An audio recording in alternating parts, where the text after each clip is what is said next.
చాచి అడుగుతున్నాం, కొంగు చాచి అడుగుతున్నాం, మీ ఆడబిడ్డలం అడుగుతున్నాం.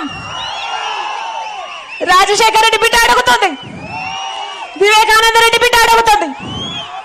మా కొంగు చాచి అడుగుతున్నాం, న్యాయం చేయండి, న్యాయం చేయండి.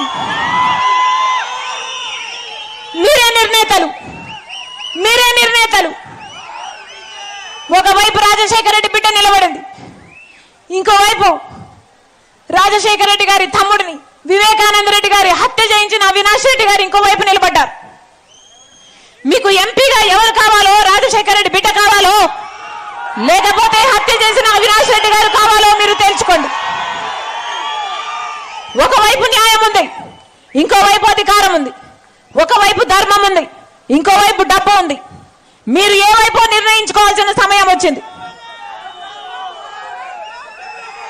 నేను రాజశేఖర రెడ్డి బిడ్డను, నేను రాజశేఖర రెడ్డి బిడ్డను. పులి కడుపున పులే పుడుతుంది.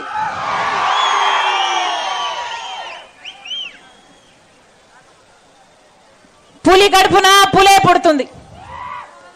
ఈ రాజశేఖర రెడ్డి బిడ్డ ఎవ్వరికి భయపడేది కాదు, అలాగే అన్యాయం జరుగుతుంటే సహించేది కూడా కాదు.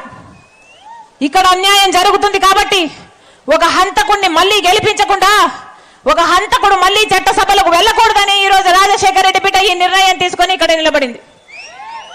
మీ రాజశేఖర రెడ్డి బిడ్డను గెలిపిస్తారో ఓడిస్తారో మీరే నిర్ణేతలు.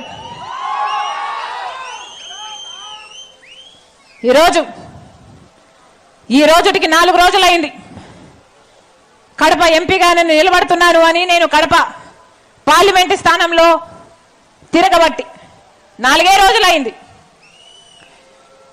4 రోజులు అయిందో లేదో ఈ రోజు వచ్చిన వార్త, అవినాష్ రెడ్డి గారిని